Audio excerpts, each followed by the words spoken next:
playing music now, probably. Good afternoon, everyone, and welcome to our community conversation. Kind of an extension. When I was Lieutenant Governor, we had the community conversations talking about really important issues that Rhode Island is addressing. And now as governor, I get to open up community conversation talking about a longer thought process about a Rhode Island 2030 program, what Rhode Island would look like in 2030. So I'm really happy to be here today. We're going to have a really robust conversation with leaders from around the state of Rhode Island and also outside the state of Rhode Island to give us a kind of a set the stage. But like I've said, this is not a formal committee that we have here. These are really smart people that we want to hear from, just like we want to hear from you. And I look at the state of Rhode Island as being the committee, so that we're going to have these conversations, over a period of time as we try to highlight and give people the opportunity to express what they want to see Rhode Island look like in 10 years from now, a decade away, in 2030. So I want to just say that we're going to have a website for this, right? We'll be able to go to ri2030.com, which I think is important. It's ri2030.com, and Ben will be putting that up over the course of the program. But Ben, thank you for being here again. And what we're going to do is, we're going to start off the program with our state leaders, with our Lieutenant Governor, our Speaker Shekarchi, along with President Ruggerio, and they're going to have. They've been great partners with me, and I try to be great partners with them as we discuss these important issues that are going to impact the state not only short term but long term. And I want to give each of these leaders the opportunity to share some of their thoughts before we get into the conversation, and then we'll turn it over to Commerce Secretary Pryor to introduce some of our panelists that are going to be with us today, and we'll take it from there. We're going to have a presentation from Joe Zeidel, who's an economist who works for actually represents the Blackstone Group, which is a large holder of real estate, probably the largest holder of real estate in the world. We're happy that Joe's going to be with us because he's got some Rhode Island roots, so he really wants to see Rhode Island do well. So anyways, I want to thank you for everybody who's tuning in. This will get posted on our website, so thousands of more people can tune in. You're going to be able to have the ability to be interactive and type in your questions or your comments, and then Ben Barber will help us with that. So what I want to do is just turn it over to our Lieutenant Governor, Sabina Matos, and she can kind of give her take, and then we can bring on our Senate President and our Speaker Shekarchi. Thank you, Governor. Glad to be here with the Senate President Ruggerio, with the Speaker Shekarchi, and to share with all of you what we're looking for. We want to hear your voice. We want you to be part of the process to decide what are we going to do. What do you think Rhode Island is going to look like in 2030? Now we have a once in a lifetime opportunity to make decisions that are going to have long-lasting impact in the future of Rhode Island. So we want to hear from you. Please participate, go to the website, and give us your feedback. I'm going to say it a little bit in Spanish also. Queremos escuchar de ustedes. ¿Cuál es el plan que ustedes creen el estado de Rhode Island debe tener para que el estado de Rhode Island en el 2030 sea un estado fuerte? And I promise I'm gonna learn how to say that in Portuguese and Italian also. So with that, I'm just gonna turn it back to the governor. Thank you, Governor. Yeah. Well, thank you, Sabina, and I hope that we have the speaker. I was with him yesterday, getting our photo taken with Vice President, and that was pretty thrilling. So the speaker's here. Speaker, thank you for being here in this community conversation as we, do a little bit of a liftoff here on, future thinking for the state of Rhode Island. Thank you, Governor. It's a pleasure to be here with you and the audience as well today. And I look forward to working collaboratively with you, the Senate President, and all interested parties. The General Assembly doesn't have a monopoly on good ideas, and we're open to listening to ideas to put forward and the best way to spend the money. But We'll go through the legislative process. There'll be public hearings. There'll be a public vetting as well. And we look forward to working with the Senate President, yourself, and all community leaders, the Rhode Island Foundation. I know there are several other organizations talking about suggesting ideas. And as the Lieutenant Governor said, we want to hear from everyday Rhode Islanders. We want collaborative input from everybody before we decide what's the best way to move forward on this. And I look forward to listening and hearing the ideas of the panel that you put together, a very top-notch panel of people today.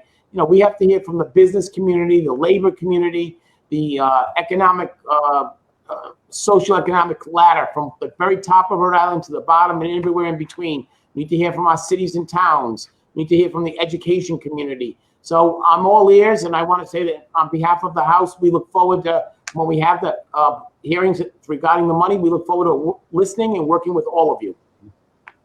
Yeah, so Speaker, thank you for being here. And I've intentionally let people know that what we're hearing today is the beginning of the discussion. And with your leadership, Senate President, as well. And then also let people know that I've mentioned that, I look at the state of people who live in the state of Rhode Island as the committee that we're going to. And that's why we're going to create this very interactive discussion over the next several weeks. And I'm really very, very pleased and honored that you're going to be able to join in this discussion. I look forward to it and working with you. And as you said, we have a good relationship. And there's my good friend, the Senate President, as well. So, Mr. President, thank you for joining us. Joe, hang in there with us. Sure. There's a little discussion to have, but yeah. So we've talked about this idea of a 2030 plan. You and I and the Speaker have met weekly now, talking about not anything in particular, but generally what is our state going to look like in 2030? We know that there's some good amount of money coming in. We got to be smart with those dollars, but before we start really thinking about what we're going to do with that, we got to have some ideas. So I want to thank you for joining this community conversation, Mr. President, and please say a few words and share some of your thoughts on the process. Thank you very much, Governor. How are you today, Speaker? Always a pleasure, Mr. President. Please forgive me for being a little late. I was on a call with the President of the University of Rhode Island, but I'm really enthused about being here. We've talked about this, the 2030 plan. I'm hopeful that it comes to fruition.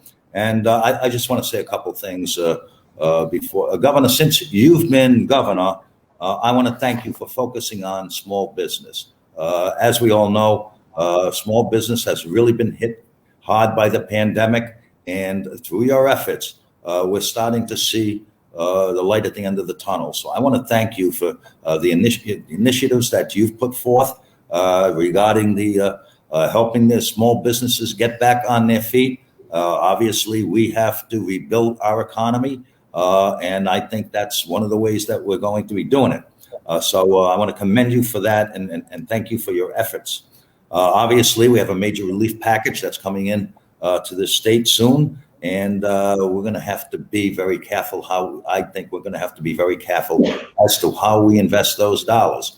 I don't think our economy is going to bounce back overnight. I think it might take a year or two to get back to where we were or to move forward. I think we have tremendous opportunities with the infrastructure work we're going to be doing. We're going to see what the Congress does as far as infrastructure. And I think that's something that Rhode Island really needs. Our sewer systems, our water systems, our roads, our bridges, they're in dire need of repair. So I'm hoping that will contribute to the economy, get our infrastructure to some semblance of what it was years ago. I want to commend the Director of the Department of Transportation for the work that he has done in the past to try to do that with the money that we've appropriated and the money that is coming in from the federal government. So obviously, I am concerned about people going back to work. I want to see people go back to work relatively quick and safely.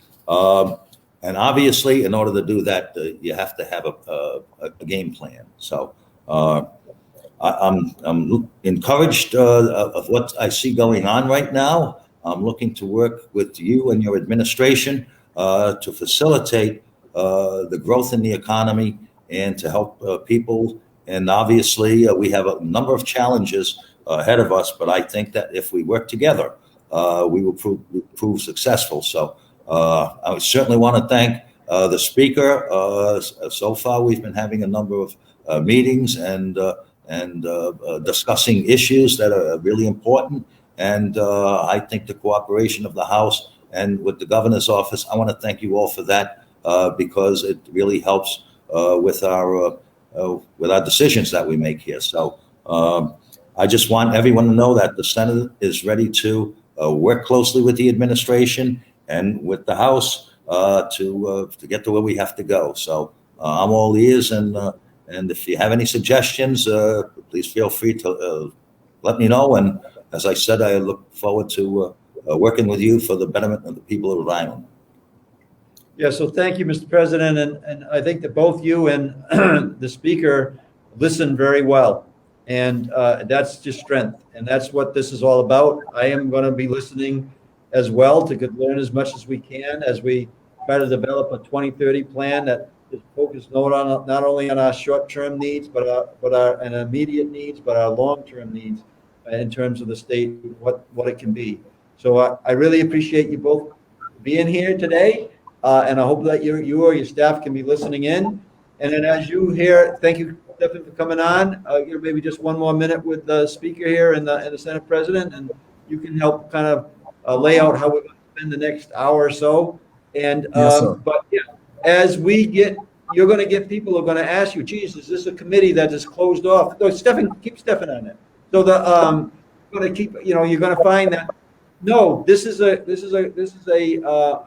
group of people in the state of Rhode Island that everybody's welcome to be involved in the conversation. We're not going to get a specific committee, but we will get the professionals to help us guide it. And then as we write the report, hopefully that we're going to have a spot where we'll all be proud to put our names on that and all the people who are working on this idea of a report. So. Stefan, you got any thoughts before we get into with Joe, and then you can put me in the back room with the speaker and the Senate President, and we can listen to the presentation.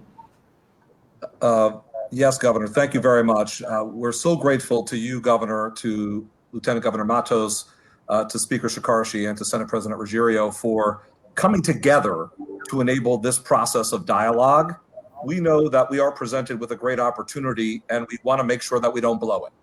There's an opportunity here in that there is a significant influx of federal funding on the way, in excess of $1 billion in the very near term, and with additional rounds of stimulus anticipated, including a potential infrastructure bill.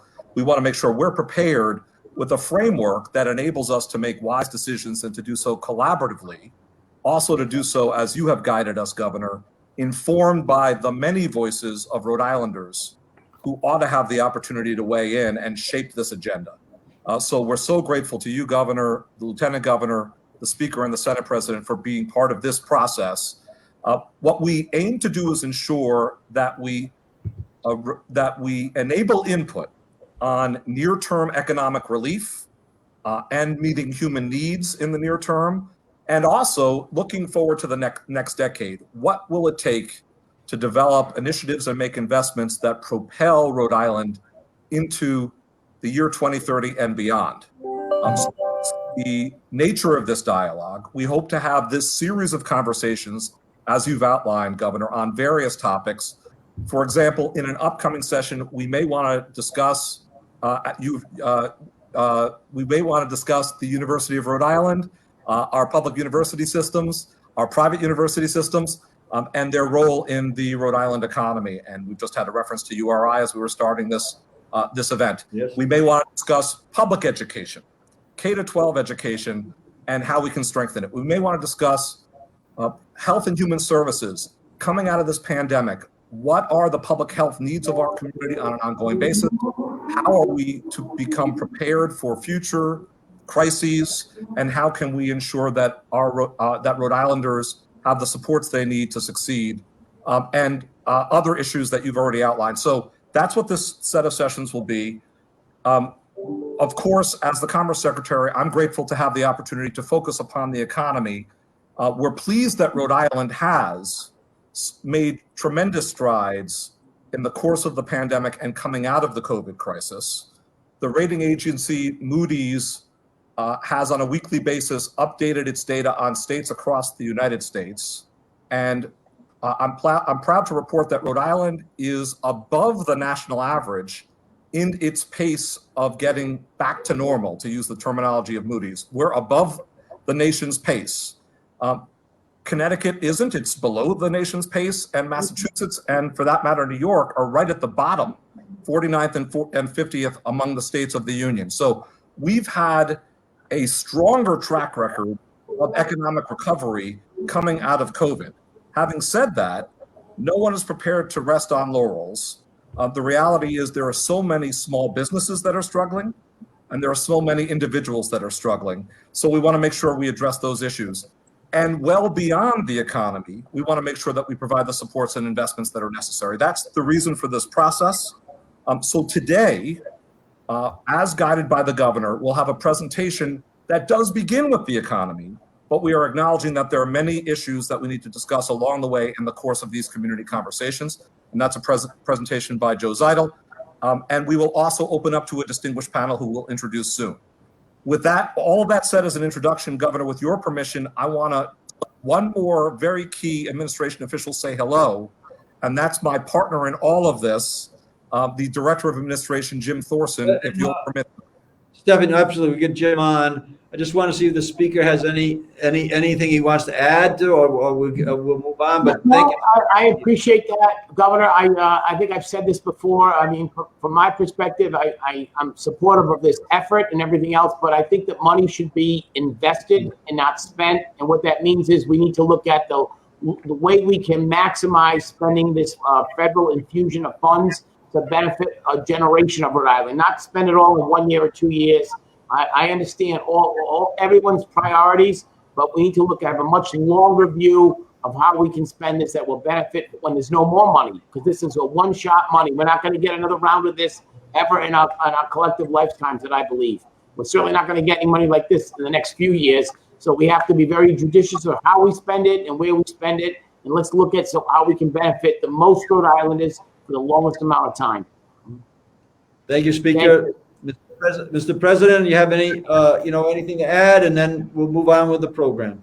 I want to thank you for conducting this, Governor.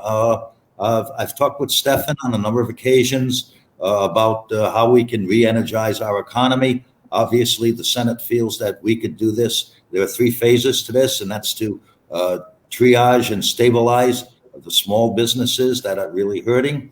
We want to energize the growth services area.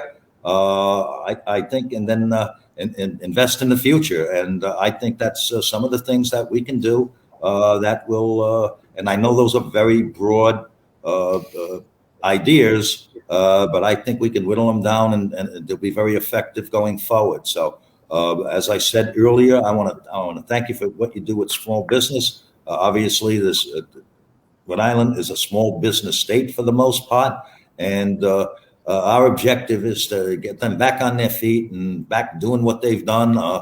Great hospitality industry, getting everything back to normal, but that's still going to take a little work. But I want to thank you very much for your efforts, your initiative. Mr. Speaker, you too, we've worked very well together. Continue to do that. And Stefan, I want to thank you for the input. I know you call me a lot. We converse a lot. I like to keep apprised as to what's going on as far as economic development and growth in the state. And I think we can get back to where we were. And I like the position that we're in now compared to many of the other states. So I want to thank you all. I look forward to working with you in the near future.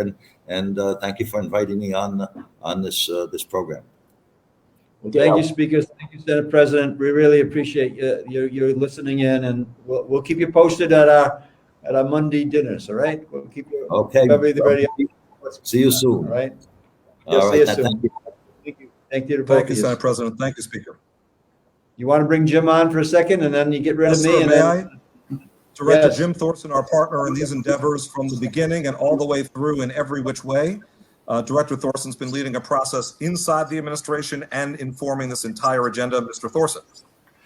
Thank you, Stefan. Thank you, Governor. I spent a career in government finance, and the most dangerous words that I was told that would ever uttered were, "This time it's different." But after suffering through the last year, who can imagine what we would have gone through? And in fact, this time it really is different. We have a confluence of events right now between recovery from the pandemic, an infusion of capital from the our federal partners, and an opportunity to really invest in the state and make our government better going forward. So this whole picture as to what's going to happen in 10 years just captures the imagination, and we want everybody to be talking about it. So to that end, I'm conducting a series of interviews with different agency heads over the next 2 weeks, 2 to 3 weeks, and we're going to be compiling a report. Every agency is required to provide a strategic plan on a routine basis. Somehow, during the pandemic, that didn't happen. So this time around, we're asking each agency to come forward with not just a typical 4 or 5 year strategic plan, but a 10-year plan. And that just captures the imagination. Imagine if you have a 10-year-old son. What is Rhode Island going to look like in 10 years for him? And how are we going to get there? How can we make our government more efficient? It's not just about spending money, it's about being smart. So that's what we're trying to accomplish through this whole process, and get the voice of seasoned professionals throughout the government who have a lot of ideas on how to make things better and try to make our lives better in Rhode Island. So with that, I want to turn it back over to you, Stefan. Really excited about this. All right, the floor is yours. If Sabina wants to just give it a little hello, and then we're out of here. Hi, Director. Thank you so much for the work you're doing, and we're going to be out of here, as the Governor said. Yes. Okay. Thank you, Lieutenant Governor. Thanks, Governor Jim. and Lieutenant Governor, thank you very much for your leadership. We're very pleased to move into the second phase of this discussion.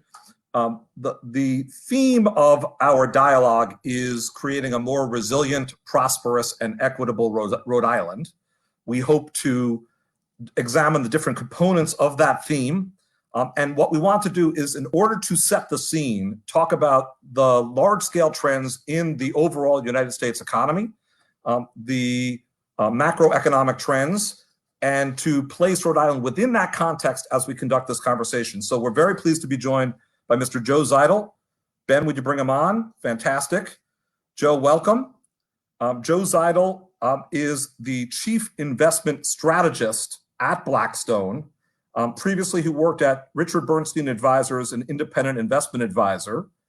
He also spent nearly a decade at Bank of America Merrill Lynch, and he has a remarkably fascinating background that includes the United States Army Reserves, where he served as a specialist in military intelligence. And I think perhaps most importantly, Joe, growing up, he and his family had a farm right here in North Smithfield, Rhode Island. So he has roots in Rhode Island. And we're grateful to bring you back in that sense, Joe, for this presentation and for your observations. The floor is yours, Mr. Zeidle. Well, thank you very much, Stefan. I appreciate the opportunity to speak with everybody today. Governor, thank you very much for having me as a part of today's program. I look forward to the conversation, and I look forward to being a resource to you and to all of the elected officials and others that you've brought together as you hope to think about Rhode Island 2030 and its success. As Stefan mentioned, I have roots in Rhode Island. I grew up spending a lot of weekends down there at a family farm. So for a lot of reasons, I want to see Rhode Island continue to succeed. I look forward to someday conducting these meetings again in person. And I'm optimistic that there is a light at the end of the tunnel where we will be able to return to some degree of normal probably pretty soon. So what I'm going to do over the course of the next couple minutes is number one, make some comments on how we see the economy and the recovery here in the United States unfolding.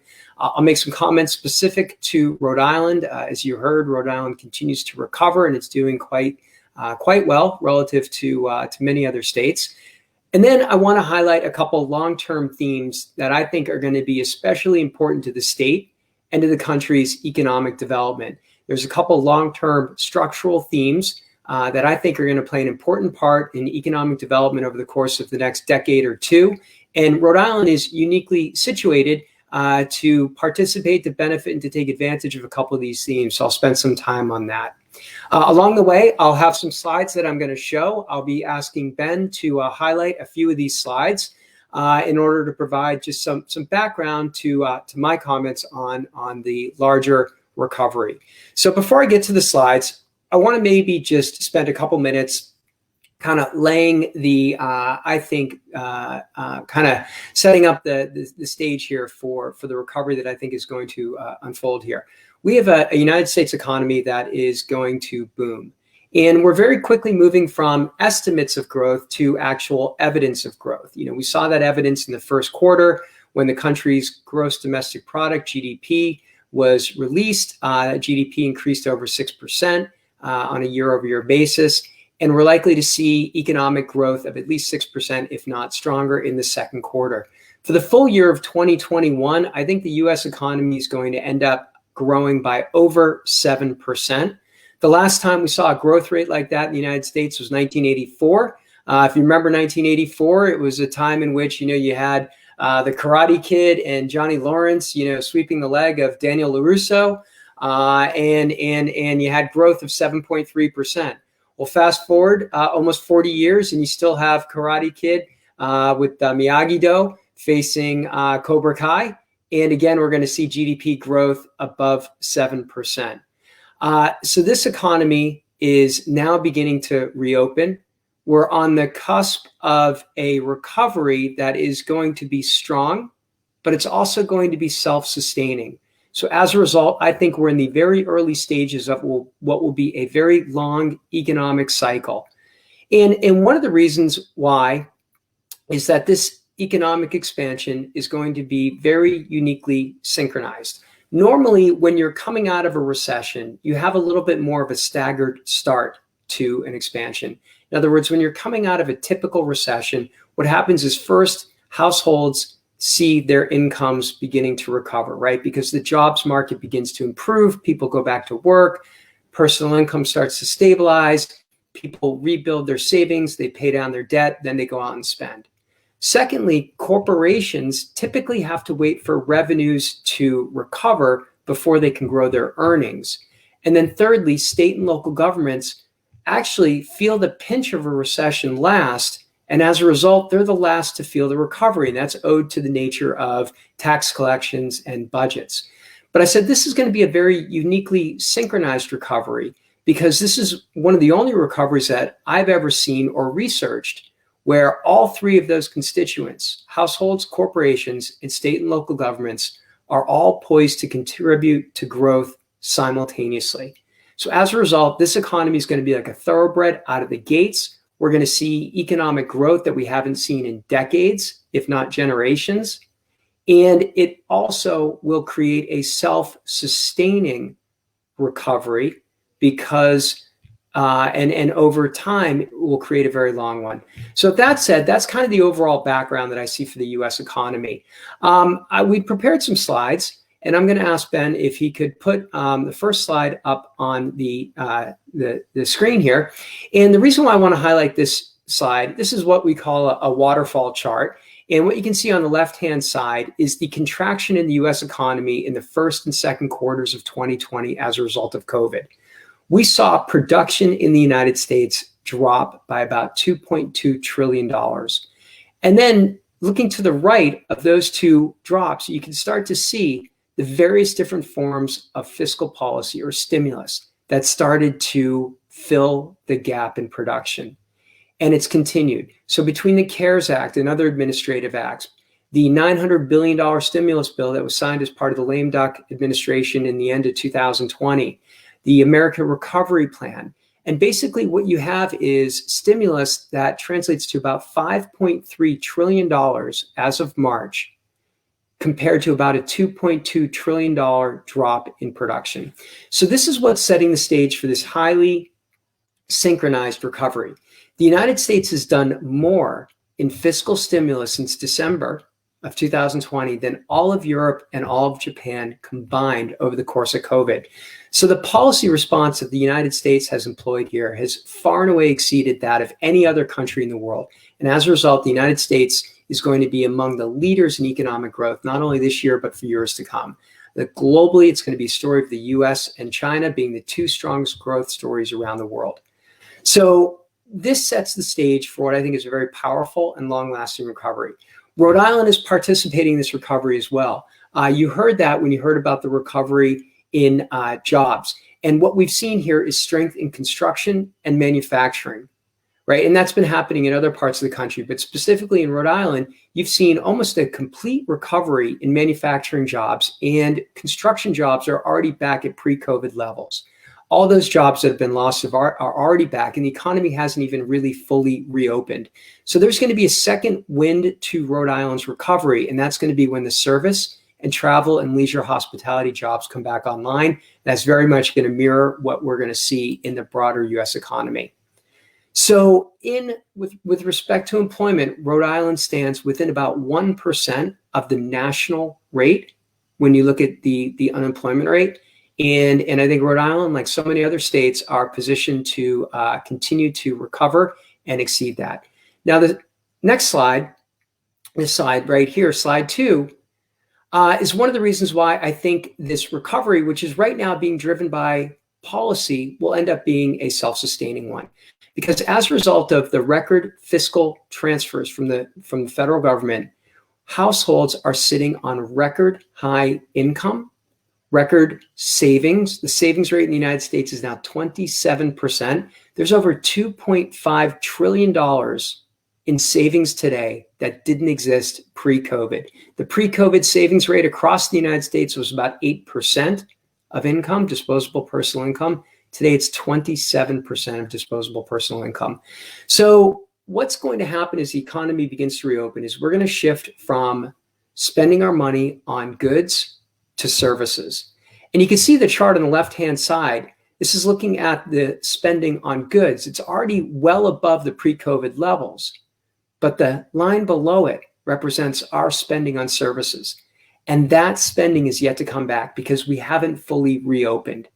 But what's going to happen over the course of the summer as you know, states like Rhode Island and so many other states are lifting restrictions and people go out and interact in the real economy, the spending on services is going to increase. And this is what's critically important to the state's economic recovery and that of the recovery here in the United States. The consumer is going to be unleashed. And what happens is when you're spending on services, your spending becomes someone else's income. So think about this for a second.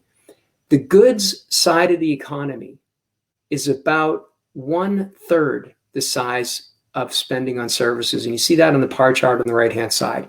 But when we're spending money on goods, that means things like washers, dryers, iPads, iPhones. A lot of that money gets exported to low-cost manufacturers globally. But when we spend on in-person activities, in travel, leisure, hospitality, services, that spending becomes somebody else's income. So in other words, as we reopen and we re-engage with in-person activities and spending and holidays, etc., what ends up happening is that money gets recycled and it becomes self-sustaining. So you wanted me to push in with the occasional question. Here's one for you, if I may. You pointed out that Rhode Island's ahead of the curve on the restoration of construction and manufacturing jobs because we never shut down those industries, and our stats are very strong. We're nearly all the way back or all the way back.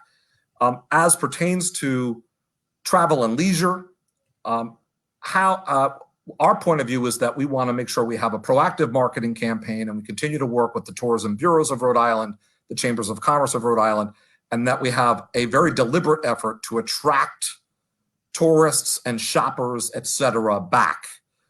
Do you think that states that take that kind of initiative are going to be ahead of the curve for this segment of the economy?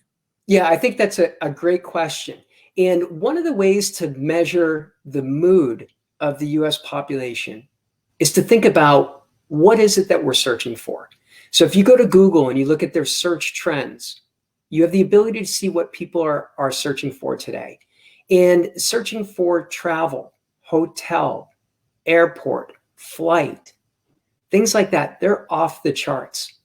But if you look at searches for train or public transportation, and those are proxies for jobs or for going back to work, basically the needle hasn't moved. So what we know about the US population is we want to go out, and there's pent up demand for travel, for entertainment, for leisure, for hospitality. Last summer, when the economy was still largely locked down, my wife and I had the opportunity to bring our kids up to Newport for a long weekend. We loved it. It was the first time we were out in public, socially distanced, with masks and safe. And this summer, we're going to be doing the same, but fully vaccinated. And if you look at the Google search trends, that's what the United States consumer is searching for. So with respect to retail, right, you've had this recovery in retail jobs in Rhode Island. I think jobs from April 2020 to March 2021, retail increased by 9,700 jobs. Leisure and hospitality increased by 23,000 jobs the same period in the state of Rhode Island. That's before the state, like so many other states, were fully reopened.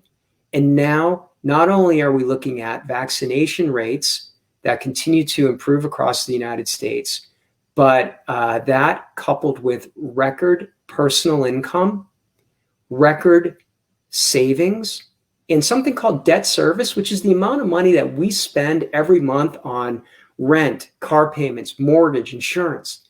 Debt service is the lowest it's been in the history of the data. Now, I don't want to gloss over the fact that people are still struggling, right? So when I talk about these numbers, I'm talking about averages, right? It obviously doesn't speak to the challenges that so many people who remain unemployed today are facing.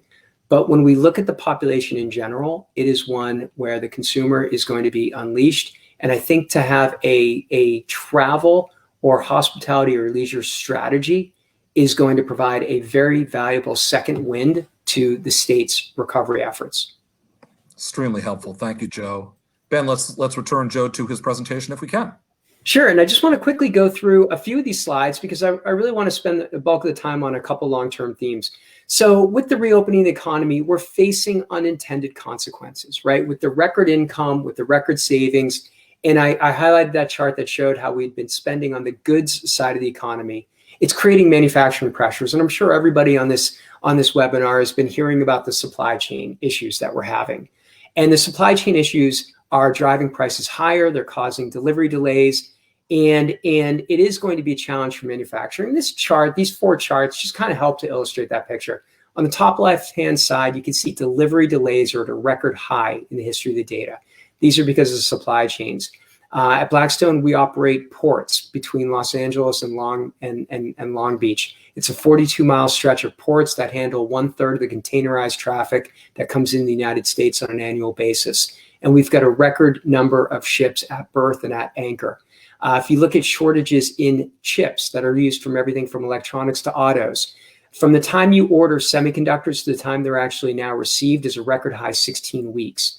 That's causing delivery delays. It's causing record back orders, which you see on the right-hand side.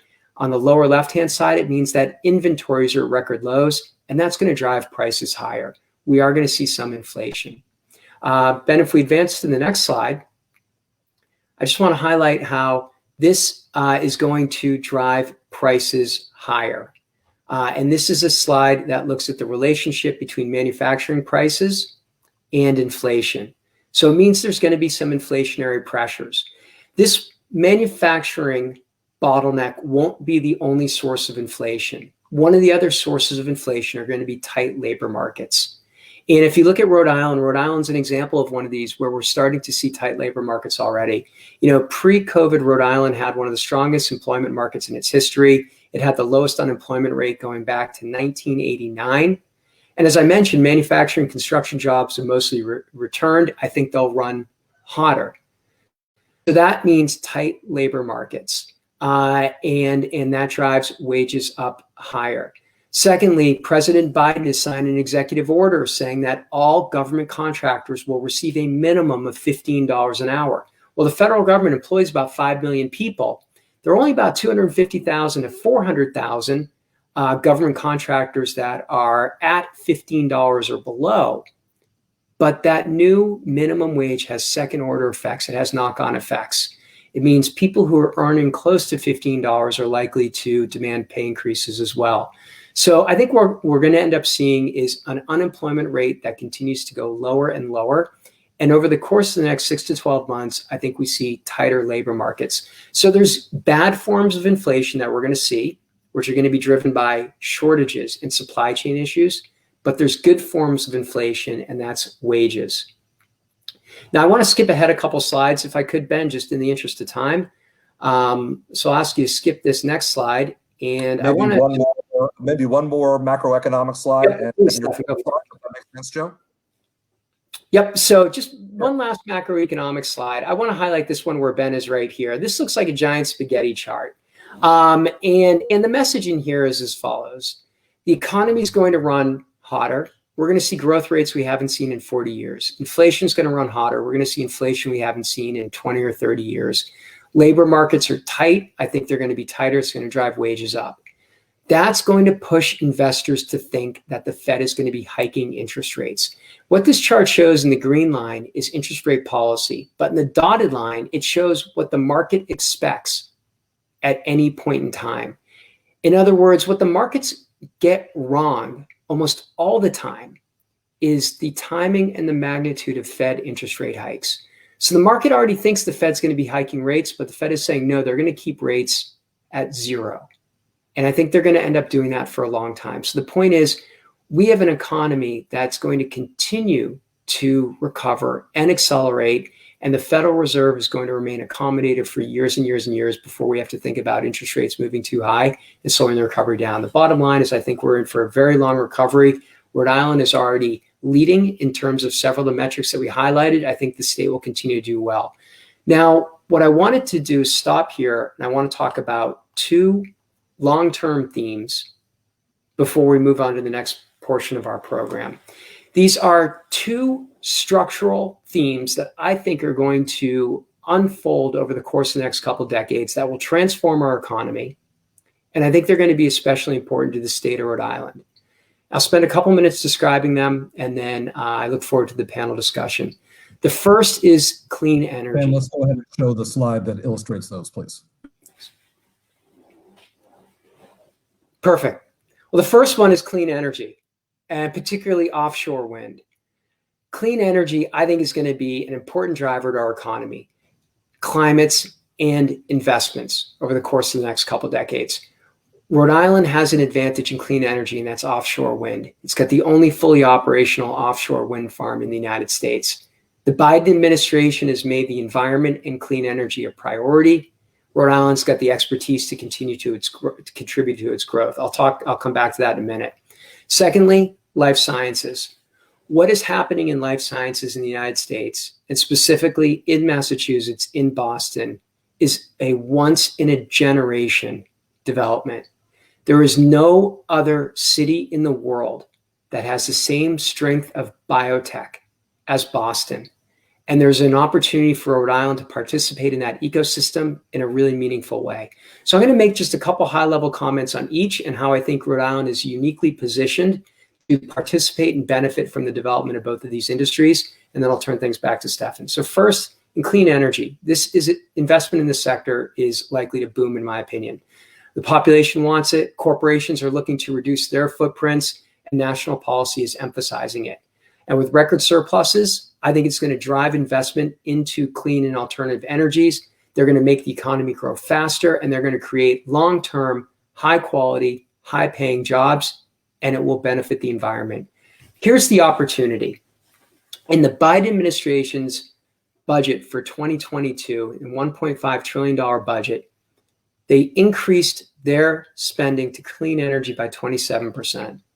It's strengthening of tax credits for wind and solar. They are extending them out by a decade and creating new tax credits for transmission and energy storage.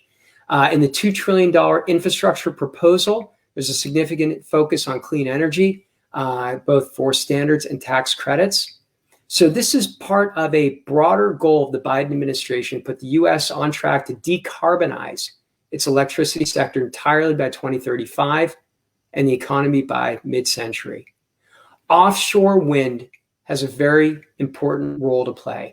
President Biden is establishing targets to deploy 30 gigawatts of offshore wind power by 2030. That translates into $12 billion a year in capital investments on projects on both U.S. coasts. And that has the potential to employ 44,000 people by the year 2030, with over 33,000 other jobs and communities that support it. Rhode Island's advantage is in its expertise. With Block Island being the first offshore wind farm in the country being operational, 400 megawatts of power permitted and in the pipeline, discussions about more, the expertise of URI and its world-class oceanography program, and the experience already in creating these successful clusters or incubators in order to enhance connectivity and create the opportunities. There's a natural pipeline of talent in the state of Rhode Island that I think can continue to develop offshore wind. The states of New York and New Jersey are competing for these resources. They've identified an area called New York Bight, BIGHT, which is located between Long Island and New Jersey. They are competing to get this investment dollar allocated to that region. Where Rhode Island already has the leg up is proof of concept through the Rhode Island Block Island offshore wind farm. I think this is a long-term secular theme. It's not going to happen by accident. I think it will take the continuation of highly coordinated policies and incentives. But the point is, the state has the intellectual capital and the pipeline of talent through its university systems and just naturally through its development on water to, I think, participate. The second long-term theme pictured on this chart is life sciences. I mentioned there's no other city in the world that can compete with Boston on life sciences. It is this confluence, and we heard that term earlier, confluence. It is a confluence of world-class research facilities, world-class universities, venture capital, and a city that is considered very livable. Boston's got this unique mix. There's a reason why Silicon Valley is Silicon Valley. That can't be replicated anywhere else. What's happening in life sciences can't be replicated in any other city anywhere in the world, in my opinion. Rhode Island, being 50 miles away, can be part of that ecosystem. The life sciences industry in Boston employs 106,000 people directly in biology and in life sciences, with an average, a median pay of $157,000 per job. The life sciences industry in Boston supports an additional 345,000 jobs. And what we're seeing is that companies are now moving out of Boston because it's kind of busting at the seams. Right now, they're going west along 128 and they're going north, right? But that industry is spreading out. It's now becoming bigger than Boston. There's three components to life sciences. There's research and development. Boston owns it. There's manufacturing, and then there's testing and diagnostics. Rhode Island has the opportunity to participate in this ecosystem. The state could build on the successes of the Innovation and Design District and find other ways to support it. You know, you've got the expertise of Brown University there. You've got the potential to partner with the likes of the CVSs of the world. You've got world-class health systems, where you've got the merger of Lifespan Care in New England plus Brown University's university-linked to have a university-linked medical complex. You've got the manufacturing wins of the Amgems and the Rubiuses of the world. So you already have the proof of concept here. Again, I think it's something that's going to take a concerted effort and policies. But what we know of both the clean energy, offshore wind, and life sciences is that they create high quality, long-term jobs, and then cottage industries that support those jobs. And I think that's going to be two long-term trends. I can't think of another state that is uniquely positioned between these two long-term secular themes. I think there's an opportunity to make a meaningful difference in the state of Rhode Island's economic history here. So with that, I'm going to stop. Very helpful. I'll turn things back over to you, Stefan. I look forward to questions in the panel discussion. Wonderful. What we'll do is we'll introduce the panel momentarily. Thank you for the multiple themes, the United States economy as a whole, and then the themes that are specific to Rhode Island. There has been a lot of groundwork laid in the ocean economy and the offshore wind economy, as well as in bioscience, as you pointed out. I'm looking forward to the panel's reactions to those themes. talking about the seeds that have already been planted and the ways in which we can grow those portions of the economy, and reacting to the overall presentation as to what other points of emphasis ought to be made, what other forms of investment ought to be undertaken to ensure that all Rhode Islanders benefit. So, Joe, thank you very much. Really a splendid presentation. Let's, Ben, go ahead and bring the panel on.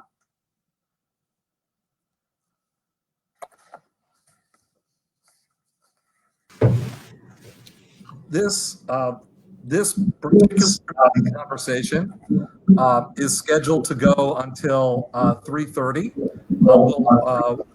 We will conduct this conversation as long as it's beneficial, and we will. But for viewers who are watching, we may last all the way until 3:30 or just shy thereof. We're very pleased with this panel now joining Joe Zeidle, and I want to introduce them very briefly and then open it up with questions in reaction to Mr. Zeidle's talk. Bruce Van Saun is Chairman and Chief Executive Officer of Citizens Financial Group. Bruce has more than 30 years of financial experience working in a range of roles.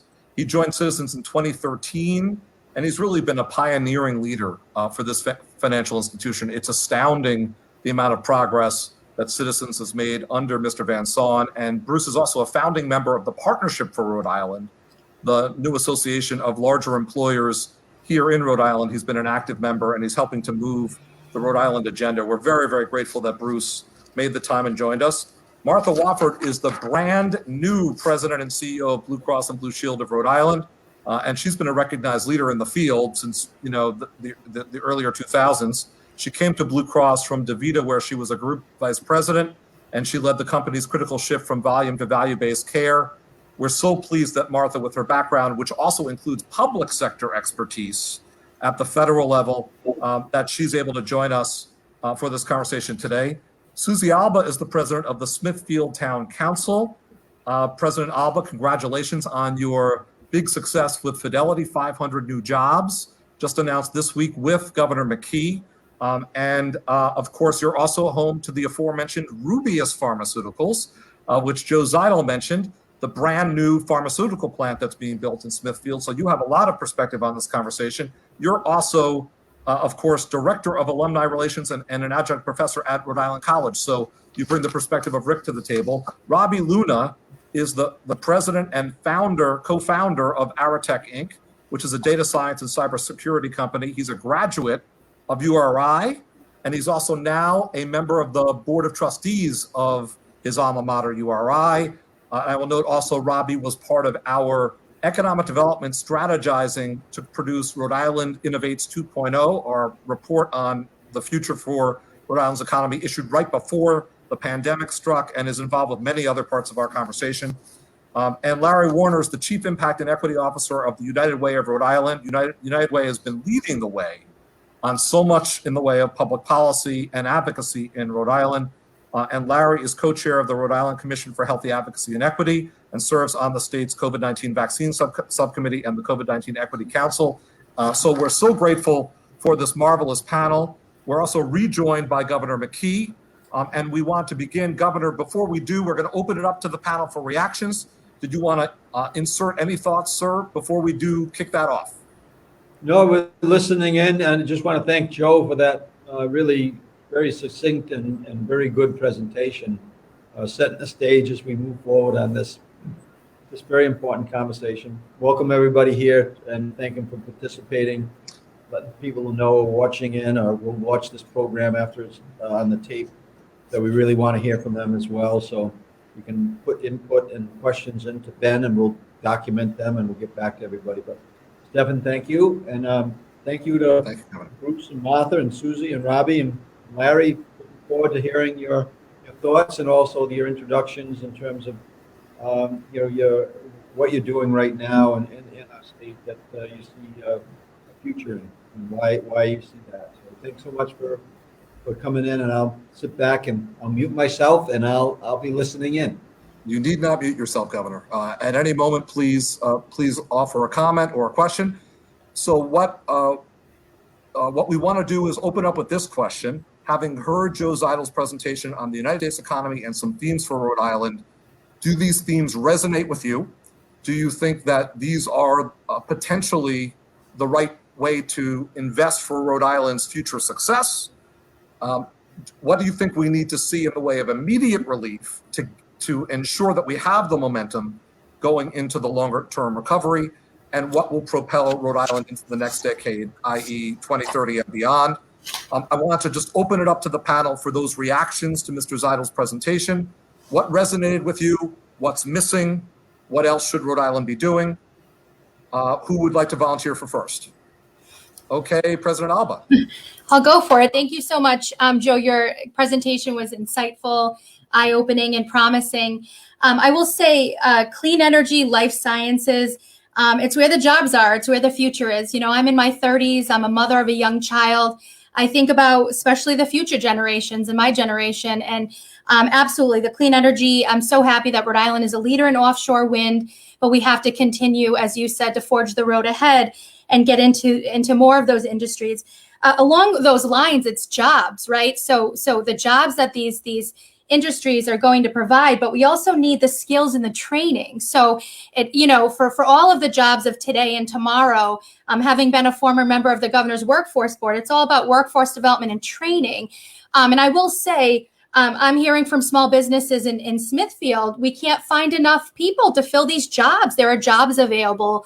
We either can't find the people with the right skills or we just can't find people at all. So I think, a lot of what you shared resonated, and it is going to take, everyone has a role in our economic recovery, right, is what I heard. It's going to take every state leader, every city and town leader like myself, every citizen to really work together on making sure that, as you said, we're going into these industries, they're setting ourselves up for success. But I would say I absolutely agree about the life sciences and clean energy. We would love to explore more of that in the town of Smithfield, bringing more businesses in like that. But I also think, the last thing I want to say is supporting our small businesses. Our existing small businesses is going to be so important, not only with skilled workers, but the resources that they need to thrive. Those existing small businesses and those up and coming entrepreneurs, those businesses of the future. How can we get more of our young people, our college students, our high school students, and those in my age group to be involved in all of that work? So a lot to talk about here, and I'm just happy to hear what everyone else thinks. Thank you. Bruce, can I go ahead and recognize you next, if you wouldn't mind?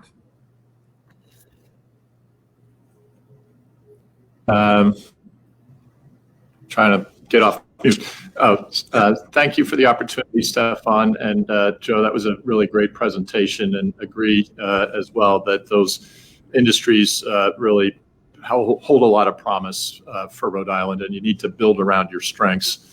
I do think that there's clearly the need for investment in education and workforce development, to keep growing jobs in kind of the digital space and data and analytics and software engineering and cyber experts. And so having a real push to continue to turn out the graduates from the great university system that allows us to hire those people and keep those jobs in Rhode Island is really, really important. The other thing I would say broadly as well is, let's not forget that it's important to keep taxes low, keep a pro-friendly to business posture in the state, because there's a lot of competition with other states. And so while we have the wherewithal now to make smart investments, that's great, but we also need to keep a pro-business climate in the state, which will be really helpful over the medium and longer term. Thank you, Bruce. Appreciate it. Is there a next volunteer? Larry, please. Thank you. And I wanted to say thank you to Governor McKee, Secretary Pryor, for convening this discussion, and Joe for your presentation. I would agree with what the previous speakers have said as far as workforce development and education being key. I think not only to support the workforce, but even looking even further, earlier in the pipeline, investing in our youth so that they have interest in STEM fields, so that they're teed up to be the future workforce. and recognizing that 80% of the learning happens outside of the classroom, and one of the priorities for United Way has been in after school and summer learning, and that's a space where you can explore and create and innovate. So investing in our youth so that they can be, successful contributors to successful achievers now, but also successful contributors to our economy in the future. And then the other thing I would highlight is housing. Without housing to house our workforce, we can't grow our economy. So that housing is not only a human right and essential for health, and as we found during the pandemic, without safe and affordable housing, there's nowhere for families to isolate and quarantine or for homeschooling to happen. And so housing is a critical area. And so I appreciate the work that's been done to date in that space, and that is an area for our investment as well. Very, very helpful. Thank you very, very much, Larry. Who would like to speak next? Roby, please. Thank you, Governor McKee, Stefan, for the opportunity to participate in this wonderful discussion. Mr. Zeidel, this was a wonderful presentation you gave. One of the things that resonated with me most was the contributions that the state of Rhode Island could make to federal contracting, specifically to the Department of Defense and some of the federal civilian agencies that can do work in the state of Rhode Island. So as Stefan mentioned, I run a data science and cybersecurity firm that primarily caters to the U.S. government. And I've always felt that the state of Rhode Island has some natural advantages when it comes to being able to provide goods and services to the federal civilian agencies and Department of Defense. You briefly highlighted some of the natural advantages, and that's the talent resources and some of the intellectual capital that the state possesses. What we're seeing in government is that there's a cultural shift in how the federal government views place of performance, right? So historically, the U.S. government would require that work be performed on their contracts had to be performed at government sites. What we're seeing now, even prior to COVID, is that the government was softening their stance on place of performance to where now a contractor's facility could be anywhere in the continental U.S., and that's acceptable for a place of performance. And there were a number of factors that were influencing this, things like cost of labor, savings on costs on facilities, and that I think that plays directly into how we in the state of Rhode Island can continue to cultivate talent so that we can service that industry. But there has to be a very deliberate and intentional effort to really prop up and cultivate businesses to provide goods and services to the state. So when you think about the blue economy, things that stand out are really things like agencies like the Navy, NOAA, the U.S. Coast Guard. From a capabilities perspective, you're looking at things like software engineering, software development, data science, of course, as a service, and cybersecurity. Again, all of that work can be done from the state of Rhode Island.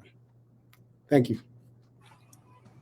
Thank you, Roby. And we're gonna probe some of those points a bit more because you have hands-on, in-depth experience with these fields that intersect with the ocean economy and with possibilities in various technical fields. So we're going to come back to that if we may.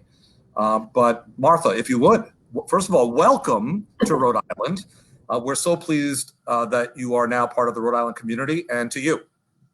Thank you so much, Stefan. Thank you, Governor McKee. We're very pleased to be here personally, as well as representing Blue Cross. And I just want to commend you for the themes of this conversation. It is very much how we think about resiliency and sustainability and equity, and we're really eager for that long-term sustainable, equitable growth to happen. And I think many of the speakers have highlighted the key areas that need investment. I would just add, I think when we think about healthcare, there's a lot of opportunity to look at our healthcare workforce, and we need some new support for our underserved communities. The pandemic really made it evident that we are not serving everybody in an equitable way. And there's a big opportunity in the short term to better serve all of our communities. And then I think on the long-term side, there's this need around structural issues like housing, which Larry talked about, of investing in areas that are going to really help people stay healthier. And all of that has to happen in the context of affordability. If we let our healthcare costs go up, we're going to crowd out the kind of wages that we want to pay people and the kind of job growth that Bruce and others talked about and President Alba talked about. So we really need to find this balance between how do we grow and reach people with really high quality healthcare in a way that's very affordable. Healthcare and the various elements thereof are we certainly want to explore today and in future sessions. The governor has already identified that as an important area. We want to talk about the merger of the healthcare systems, with which Joe Zeidel referred to and Martha, you just referred to. And we want to talk about healthcare needs coming out of the pandemic. So much to talk about. One of the other themes that I've now heard several speakers reference is housing. So Martha did just reference that. Larry did, and the United Way has done enormous work on that issue. And I know that, Suzy, you've, in your past life, done on-the-ground work around housing as well, and I know it's of interest to you. So I want to open this question up to all of you, whoever would like to raise their hand or simply speak. What do you think we ought to be doing around housing? What do you think the elements of the problem are? And do you have any suggestions as to, at least as categories, parts of the solution? Anyone want to take that on housing? I'm happy to kick off. Please. And United Way has sort of a unique perspective because of our 211 call center, which takes calls from Rhode Islanders 24 hours a day, 7 days a week, 65 days a year. And it's really the front door to social services in Rhode Island. And we saw a significant increase in requests for help and information from a variety of services in 2020, answering over 250,000 calls in 2020, and with a large majority for housing-related needs. And we know that there's a significant number of Rhode Islanders who are housing unstable, and too many individuals experiencing homelessness. And so we need to think about the root cause of housing instability, and some of it's economic related, some of it's related to wraparound services that individuals and households need. And so I think as we think about the solutions, United Way was active and a leader in the housing bond campaign, and we're glad that passed successfully, and that provides access to significant resources to make investments in housing. But that's not a permanent solution, and so we're grateful for the proposal to create a steady funding stream in the governor's budget, and for the conversations that are starting to happen at the local level as well. Central Falls had a housing summit recently, and so city and town leaders are starting to have that conversation as well about how they increase access to safe and affordable housing at the local level. And so I think there's an opportunity to think about using Speaker Shekarchi's framing of this as investing, where you expect a return on investment as opposed to spending, which is reactionary. That we can be smart, we can be equitable in how we approach this, and recognizing that not every community has the same needs, but there's some element of need in every community. And so that we invest in a way that produces equitable outcomes and tees up our communities to be successful participants in the resurging economy. Thank you, Larry. Do I see Suzy looking to unmute? Is that an accurate read? Oh, you're still muted if you can press. Okay, sounds Yep. great. I think someone else muted me. So I am unmuted now and I agree with Larry. I do think it's about investments and equity, right? So we think about housing and where it's located and where the availability, where the space availability is. And we think of suburban and urban communities, but in Smithfield, we only have 5% of our housing is for families. The rest is for our senior citizens, our disabled, our veterans, which is great. But we often hear, even in a town like Smithfield, folks cannot afford to come back after college to live and to buy their first home. And so we have to look at every community and talk and have that dialogue on the local level about what can we do? How can we work together? Public-private partnerships. How can we invest? Where can we invest in housing? But I will say it's about education. So not everyone understands the importance of affordable housing, the problem of affordable housing, and what affordable housing means today. What is the low and moderate income? Why are people, right, in as Larry said, the root causes? What are those root causes? So the more conversations we can have, which is what I try to do in my community and is around education, then if people understand why those gaps exist, we can work together collaboratively across the state to solve some of those issues. But they have been going on for quite some time. And in a small state like Rhode Island, you'd hope we would have had more progress. Certainly grateful for all of the organizations that have worked on these housing issues for years. But I think it's time, Governor, as we think about 2030, that we actually start to see some results. A couple of you have referenced the governor's plans on housing, and I do want to put out there that right in front of the General Assembly as it stands is a recurring revenue stream for housing for the first time. Rhode Island is the only state in New England that doesn't have that. We're exclusively bond financing based at the moment on housing. And there is a surgical restructuring of the government in terms of housing so that we'll have a deputy secretary for housing, which both Governor McKee and Speaker Shekarchi separately, to his credit, have championed. Much more to be said on housing. Obviously, this is something we should discuss in a subsequent session. We will have a subsequent session on the subject. But let me actually shift somewhat and turn to Bruce if we can. Citizens is such a terrific corporate citizen in Rhode Island. You've built a brand new campus in Johnston, which is just exemplary. And your volunteerism and other forms of commitment to Rhode Island are spectacular. We want to see more in the way of corporate citizenship like that. We want to see more corporate growth like that. So we've talked about creating a positive business environment. Joe Zeidel talked about that point, and you heard it from several others. Could you just say, Bruce, what are your big picture plans for Citizens as an important company among companies? And what would help to make the environment conducive? But let's start with, if you don't mind, Bruce, a short version of what are your plans? Okay, I'm off mute. Our plan really, Stefan, is to be a widely respected, top-performing regional bank that differentiates ourselves by taking great care of our customers, whether it's an individual on life's journey, or whether it's a corporate trying to grow and meet its business challenges. And to really be successful, we need really great customer-facing people. So whether they're in the retail side of the business or the corporate side of the business, we need great technology. And so we need the people that can develop technology. And we need to be able to keep up with the digital-first business model that is now kind of the new way of the future.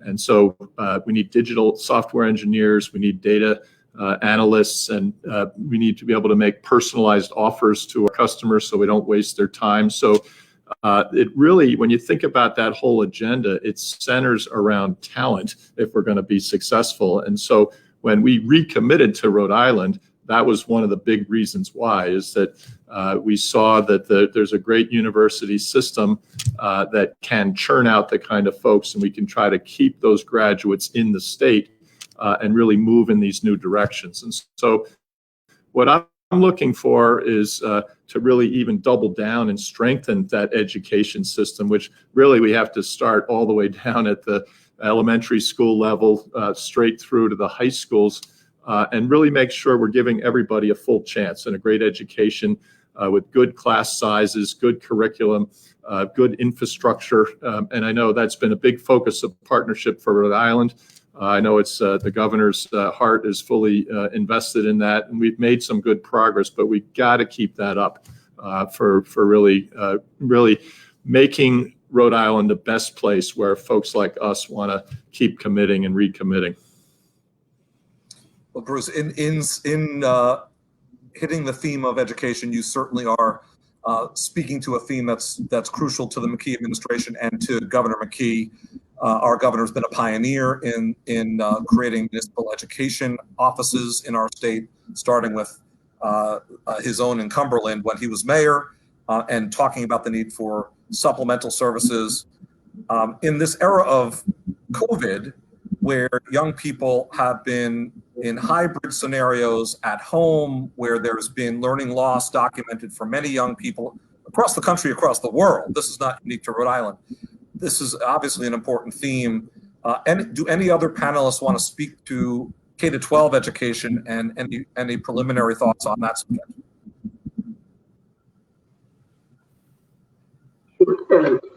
Education is one of the primary areas of United Way's focus. We're a few months into our new strategic plan, Live United 2025, where we're focused on building racial equity and opportunity for all Rhode Islanders. And so looking at educational achievement and reducing disparities in childhood literacy, or in graduation rates, or in access and participation in after school and summer learning programs. That's a key area that we know is important to the success, not only of youth, but of their families and of participation in the workforce in the years ahead. And so certainly the past 15 months have been traumatic at the individual and at the collective level for individuals and households.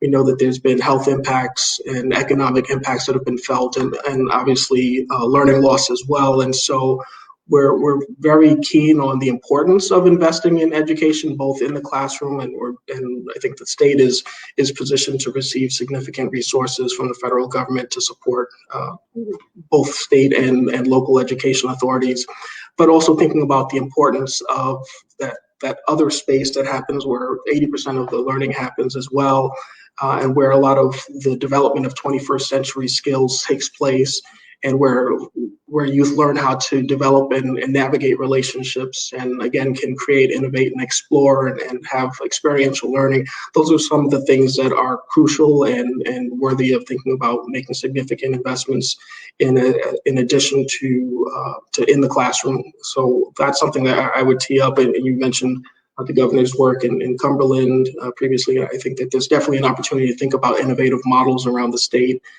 in support of our youth. And I did want to give a quick nod to legislation that's currently in the General Assembly, championed by Representative Julie Casimiro and Senator Sandra Cano, to create a line item in the state budget to support after-school summer learning and workforce development programs. I think that returning to a model where the state is investing in these programs, in addition to philanthropic dollars such as from United Way and other supporters, is going to be key to the success of our youth. Any one more question on education before we shift? And we're moving towards closing the entire session, but any one more comment on education? Robbie, go right ahead. Oh, unmute if you would, Robbie. Unmute myself there. More of a comment. I'm certainly not an expert in education. I can just tell you about my personal experience.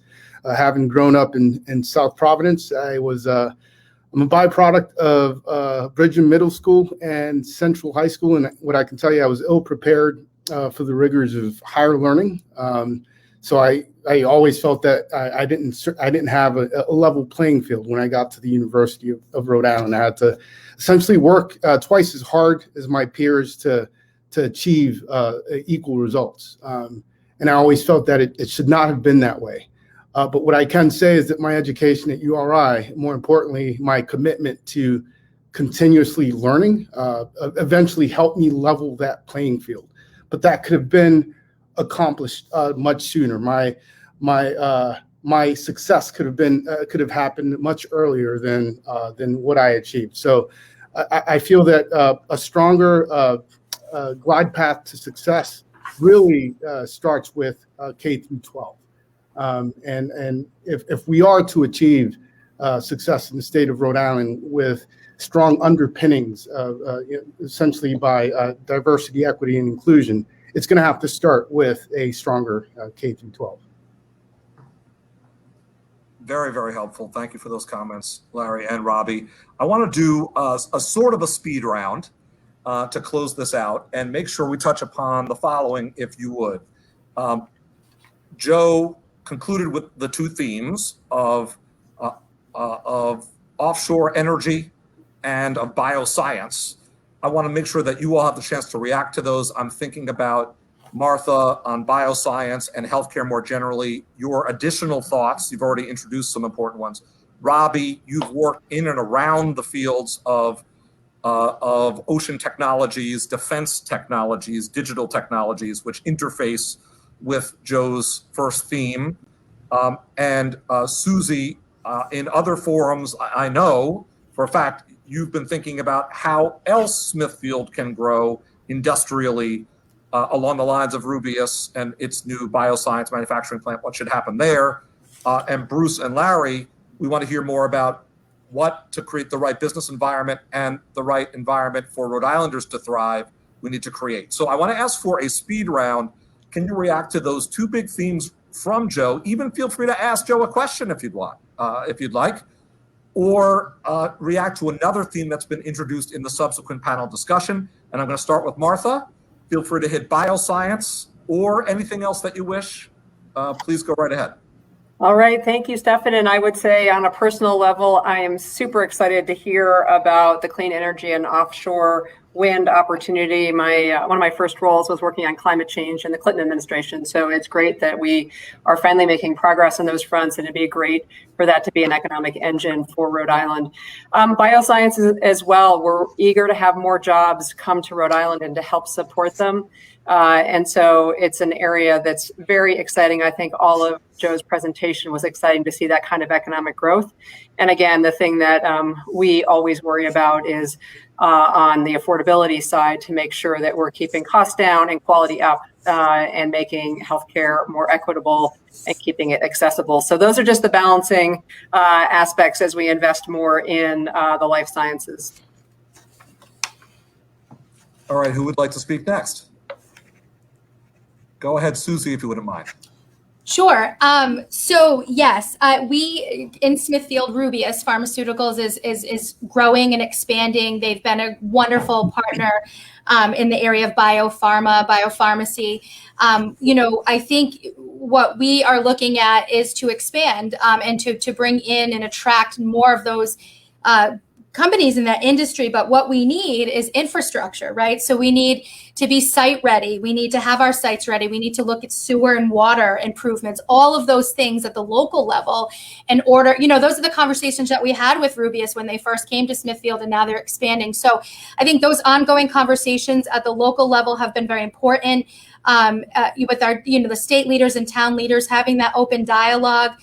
Talking about these concepts early on, what the footprint is, how much we can grow. But I really think it's going to come down to the site readiness and the investment in infrastructure. And hopefully with some of the funds that are coming in, we can see more of that. But I know Smithfield is committed to growing, and we want to thank Rubius for getting us started, and would love to talk to Joe and others about how we attract more of those, more of those life sciences, global industries and global companies. President Alba, thank you for that. And I know the governor heard loud and clear, and so did we, that there are needs for infrastructure in Smithfield and across the cities and towns of Rhode Island, which the governor has already emphasized himself. And we're going to think about those needs as infrastructure packages come out of Washington, supplemental to the American Rescue Plan, i.e. the American Jobs Plan and beyond. And we want to think about how to do that site readiness work that you're describing. We do have a site readiness bond that has passed in the special election recently, and a site readiness program to help to prepare sites to make them shovel ready for future projects. So more to come. That sounds like it could at least be part of another session coming up. And may I ask for another volunteer in the speed round? Larry. Thank you. And so as we think about the two industries, clean energy offshore and life sciences, I would encourage us to think more broadly about how we're approaching workforce development. And as we think about a resilient and equitable economy, that as we build that out, we're not leaving women and people of color behind. So we have to be intentional in the design of our job training programs, our adult ed and workforce development programs, for the wide range of credentials and educational backgrounds that our workforce have, or that Rhode Island has, and ensuring that our programs are especially accessible to multilingual learners and different backgrounds who are primed to be part of the current emerging economy, especially if they're provided the needed skills and knowledge. And so thinking proactively in how we invest, I would encourage us to have those things in mind.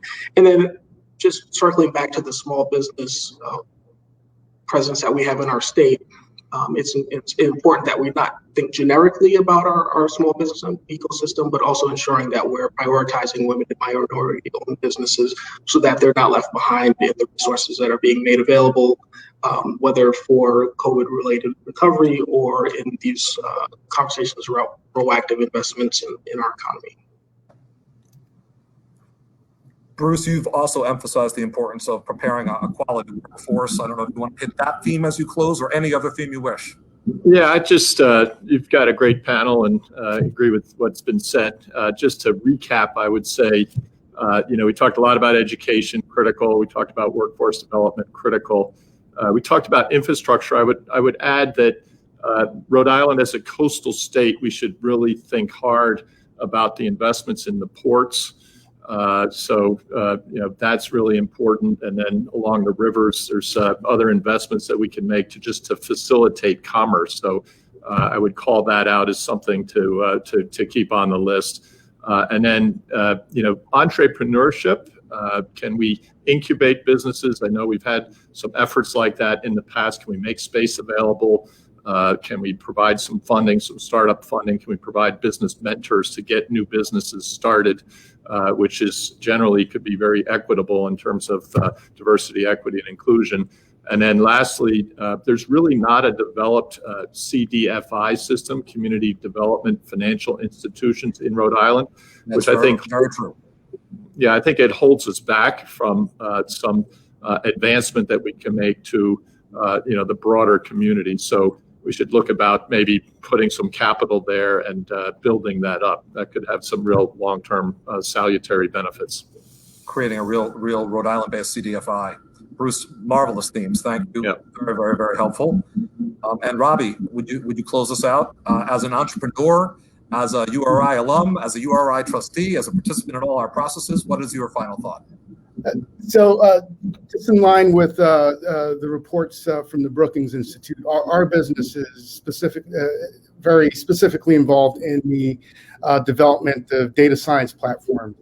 We've developed artificial intelligence and machine learning solutions that help democratize data. What we like to say is we like to educate, enable, and empower our end users through the development of these solutions.